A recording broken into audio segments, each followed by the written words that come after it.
हिंद दोस्तों, स्वागत है हमारे YouTube चैनल पर। दोस्तों आज हम आरपीएफ कांस्टेबल भर्ती परीक्षा 2024 के लिए प्रीवियस ईयर क्वेश्चन पेपर लेकर आए हैं, जिसमें आज हम कुछ ऐसे महत्वपूर्ण प्रश्नों को देखेंगे जो बार बार किसी न किसी परीक्षा में पूछे जाते हैं। दोस्तों ऐसे प्रश्न हर बार किसी न किसी परीक्षा में जरूर पूछे जाते हैं जो आपके लिए अति इंपोर्टेंट होंगे।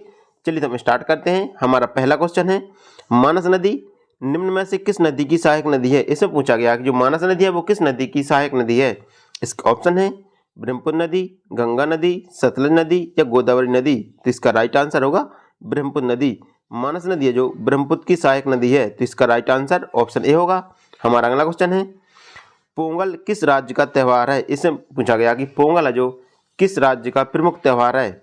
इसका ऑप्शन है आंध्र प्रदेश, तमिलनाडु, महाराष्ट्र या केरल। तो इसका राइट आंसर होगा तमिलनाडु। पोंगल है जो तमिलनाडु में मनाया जाने वाला त्यौहार है, तो इसका राइट आंसर ऑप्शन बी होगा। हमारा अगला क्वेश्चन है, गंडक, कोसी, राप्ती किस नदी की सहायक नदी है? इसे पूछा गया जो गंडक, कोसी और राप्ती नदियां हैं वो किस नदी की सहायक नदियां हैं। तो इसका ऑप्शन है चंबल नदी, कोसी नदी, गंगा नदी या महानदी। तो इसका राइट आंसर होगा गंगा नदी। गंडक, कोसी और राप्ती नदियां जो गंगा नदी की सहायक नदियां हैं, तो इसका राइट आंसर ऑप्शन सी होगा। हमारा अगला क्वेश्चन है, लोसांग एक उत्सव है जो मनाया जाता है। इसे पूछा गया कि जो लोसांग उत्सव है जो किस राज्य में मनाया जाता है। इसका ऑप्शन है तिब्बत, अरुणाचल प्रदेश, सिक्किम या केरल। तो इसका राइट आंसर होगा सिक्किम। लोसांग उत्सव है जो लेप्चा और भोटिया समुदाय के द्वारा प्रतिवर्ष दिसंबर के महीने में मनाया जाता है। किसके द्वारा मनाया जाता है? लेप्चा और जो भोटिया जनजाति है उनके द्वारा मनाया जाने वाला एक प्रमुख त्यौहार है, यह दिसंबर में मनाया जाता है। तो इसका राइट आंसर ऑप्शन सी होगा, सिक्किम। हमारा अगला क्वेश्चन है, वह राग जो सुप्रभात के समय गाया जाता है वह है। इसमें पूछा गया कि वह राग कौन सा जो सुप्रभात के समय गाया जाता है। इसका ऑप्शन है तोड़ी, दरबारी, भोपाली, भीमपलासी। तो इसका राइट आंसर होगा तोड़ी, मियाँ की तोड़ी। यह सुप्रभात में गाया जाने वाला राग दरबार है, तो इसका राइट आंसर ऑप्शन ए होगा। हमारा अगला क्वेश्चन है, भारत की दूसरी सबसे लंबी नदी कौन सी है? इससे पूछा गया कि भारत की दूसरी सबसे लंबी नदी कौन सी है। इसका ऑप्शन है महानदी, चंबल नदी, गोदावरी नदी या गंगा नदी। तो इसका राइट आंसर होगा गोदावरी नदी। भारत की दूसरी सबसे लंबी नदी है जो गोदावरी नदी है। इसका राइट आंसर ऑप्शन सी होगा। और भारत की सबसे लंबी नदी गंगा नदी है। हमारा अगला क्वेश्चन है, पंडित भीम सिंह जोशी संबंधित है। इसमें पूछा गया कि पंडित भीम सिंह जोशी का संबंध किससे है। इसका ऑप्शन है ज्योतिषी से, राजनीति से, पर्यावरण से या संगीत से। तो इसका राइट आंसर होगा संगीत से। पंडित भीम सिंह जोशी राष्ट्रीय शास्त्रीय संगीत के प्रसिद्ध गायक हैं। कौन है? राष्ट्रीय शास्त्रीय संगीत के प्रसिद्ध गायक हैं। तो इसका राइट आंसर ऑप्शन डी होगा, संगीत से। हमारा अगला क्वेश्चन है, निम्न में कौन सी नदी सिंधु की सहायक नदी नहीं है। इसे पूछा गया कि कौन सी नदी है जो सिंधु की सहायक नदी नहीं है। इसका ऑप्शन है चिनाब नदी, रावी नदी, ब्यास नदी या स्वर्णरेखा नदी। तो इसका राइट आंसर होगा स्वर्णरेखा नदी। स्वर्णरेखा नदी है जो सिंधु नदी की सहायक नदी नहीं है। बाकी चिनाब, रावी, ब्यास, झेलम, सतलज ये सभी नदियाँ सिंधु की सहायक नदियाँ हैं। तो इसका राइट आंसर ऑप्शन डी होगा, स्वर्णरेखा नदी। हमारा अगला क्वेश्चन है, निम्न में से किसका जन्म आगरा में हुआ था। इसमें पूछा गया कि किसका जन्म आगरा में हुआ था। इसके ऑप्शन है रहीमदास, अमीर खुसरो, फिराक या गालिब। तो इसका राइट आंसर होगा गालिब। उर्दू के महान शायर गालिब और मीर का जन्म आगरा में हुआ था। किन किन का जन्म हुआ था? गालिब और मीर का जन्म आगरा में हुआ था। तो इसका राइट आंसर ऑप्शन डी होगा। हमारा अगला क्वेश्चन है, निम्न में से कौन सी नदी अमरकंटक के पठार से निकलती है। इसे पूछा गया कि कौन सी नदी है जो अमरकंटक के पठार से निकलती है। इसका ऑप्शन है ब्यास नदी, लूनी नदी, नर्मदा नदी या सतलज नदी। तो इसका राइट आंसर होगा नर्मदा नदी। नर्मदा नदी है जो अमरकंटक के पठार से निकलती है। तो इसका राइट आंसर ऑप्शन सी होगा। हमारा अगला क्वेश्चन है, निम्नलिखित में से किसने शंभू महाराज को हिंदुस्तानी शास्त्रीय संगीत की शिक्षा दी थी। इसमें पूछा गया कि शंभू महाराज को किसने हिंदुस्तानी शास्त्रीय संगीत की शिक्षा दी थी। इसके ऑप्शन है नत्थू खां, रहीमुद्दीन खां, सुजान खां, अब्दुल करीम खान। तो इसका राइट आंसर होगा रहीमुद्दीन खान। शंभू महाराज को रहीमुद्दीन खान ने हिंदुस्तानी शास्त्रीय संगीत की शिक्षा दी थी, तो इसका राइट आंसर ऑप्शन बी होगा। हमारा अगला क्वेश्चन है इंद्राणी रहमान का संबंध किस शास्त्रीय नृत्य शैली से है। इसे पूछा गया कि इंद्राणी रहमान का संबंध किस शास्त्रीय नृत्य शैली से है। इसका ऑप्शन है कथक, भरतनाट्यम, ओडिसी या कुचिपुड़ी। तो इसका राइट आंसर होगा, तो इनका संबंध है जो भरतनाट्यम से है, उड़ीसी से है और कुचिपुड़ी से है। इन तीनों से इनका संबंध है। तो इनका ऑप्शन बी, सी और डी इनके ऑप्शन सही होंगे। हमारा अगला क्वेश्चन है निम्न में कौन सा शास्त्रीय नृत्य उत्तर प्रदेश का शास्त्रीय नृत्य है। इसे पूछा गया कि उत्तर प्रदेश का शास्त्रीय नृत्य कौन सा है। इसका ऑप्शन है कथक, भरतनाट्यम, ओडिसी या कुचिपुड़ी। तो इसका राइट आंसर होगा कथक।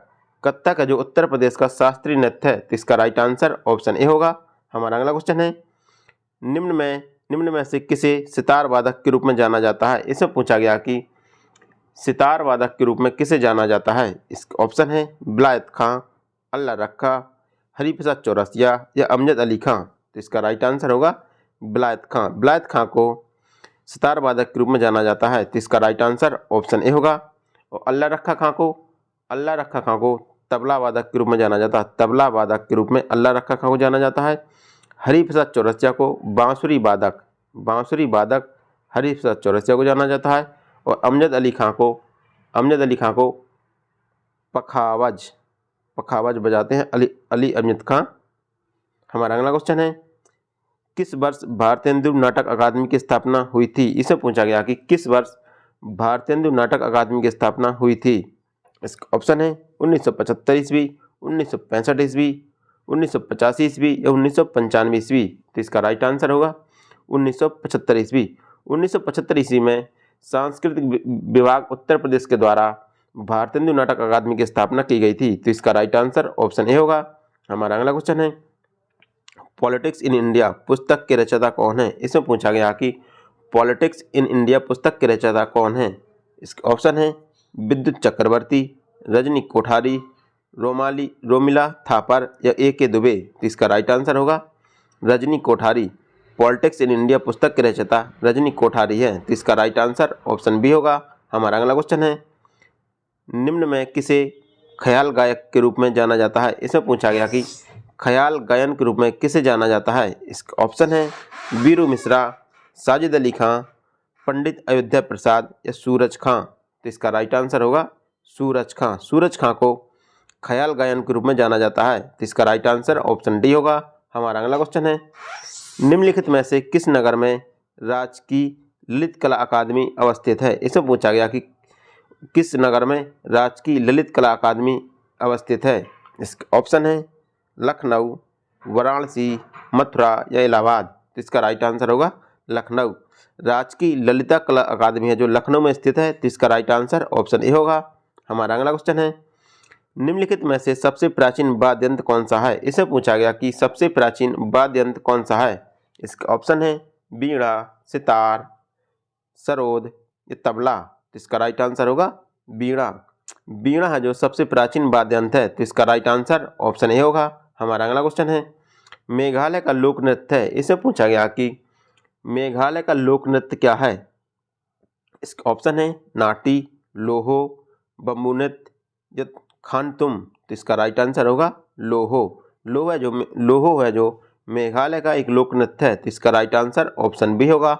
हमारा अगला क्वेश्चन है महाकुंभ मेला प्रायः कितने वर्षों में आयोजित किया जाता है। इसे पूछा गया कि महाकुंभ है जो कितने वर्षों में आयोजित किया जाता है। इसका ऑप्शन है 10 वर्ष, 12 वर्ष, 14 वर्ष या 16 वर्ष। तो इसका राइट आंसर होगा 12 वर्षों में।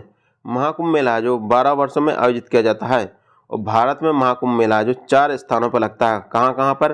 प्रयागराज, हरिद्वार, उज्जैन और नासिक। और नासिक में महाकुंभ मेला आयोजित किए जाते हैं। हमारा अगला क्वेश्चन है बांग्ला उत्सव निम्न राज्य में मनाया जाता है। इसे पूछा गया कि जो बांग्ला उत्सव है जो किस राज्य में मनाया जाता है। इसका ऑप्शन है मिजोरम, मेघालय, मणिपुर या त्रिपुरा। तो इसका राइट आंसर होगा मेघालय। बांग्ला उत्सव है जो मेघालय में मनाया जाता है। कहाँ पर? मेघालय में मनाया जाता है। तो इसका राइट आंसर ऑप्शन बी होगा। हमारा अगला क्वेश्चन है नवरात्रि को सरस्वती पूजा के रूप में निम्न राज्य में मनाया जाता है। इसे पूछा गया कि नवरात्रि को सरस्वती पूजा के रूप में किस राज्य में मनाया जाता है। इसका ऑप्शन है मिजोरम, उड़ीसा, मणिपुर या केरल? तो इसका राइट आंसर होगा केरल। नवरात्रि को सरस्वती पूजा के रूप में केरल, तमिलनाडु, कर्नाटक और तेलंगाना में मनाया जाता है। तो इसका राइट आंसर होगा केरल। इसका राइट आंसर ऑप्शन डी होगा केरल।